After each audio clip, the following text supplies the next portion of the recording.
And here's the second part of the wheel. Here you see I'm way up in the upper ranges. Doesn't mean it's good. Remember, when you take this test, you'll get a series of different test results that will ask you questions to assess whether this is a good indicator or what the trade-off or downside of it might be.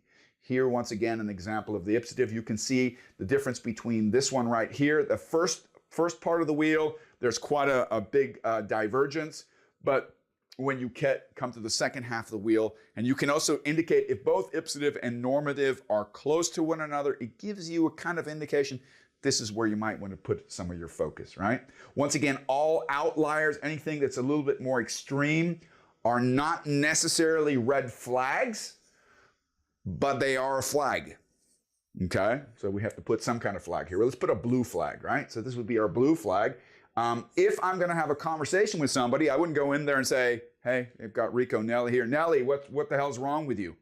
I wouldn't say that. What I would say is, Nelly, you've taken a look at your results? And she'll say yes, right? Yes. And then I'll say, what stuck out to you? And she might say, yeah, I might. By the way, this is a good example, right? Because she's an absolute social harmonizer, right? And I'll say, do you concur with that? And she goes, absolutely, that's me.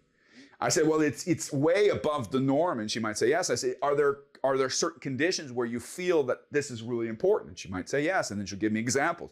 And then I'll say, well, is there a trade-off for you? Are you sensing burnout, right? Or are you feel like you're lacking something in the support? So this is not an absolute statement of who you are and that's it. You don't have any choice in the conversation. It's meant to encourage a 360 conversation, which means I ask questions, you answer them, you give me feedback, I ask you more questions. It's a great framework for discussion and exchange. I hope I've created a little bit of a basis for you to go into the podcast. We're going to have a great conversation with Karina. She's a psychologist who specialized in this and has an education in this, and she works for a company called Psychology that does this PAPI personality test. Listen to what she has to say, and then choose for yourself which model might be interesting for you. Like I said, we're going to have some follow-up podcasts where we take a look at some of the other models, but this one's an introduction to PAPI. Enjoy. Hi, this is your Project Management Cowboy coming right back at you with our next podcast. We are going to be talking today about personality models. Did I say that correct? I've got a guest who's listening in, a professional. Personality in general, yes. Yeah, personality in general.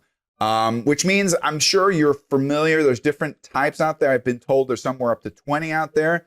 We're going to be talking about the PAPI diagram and the PAPI methodology.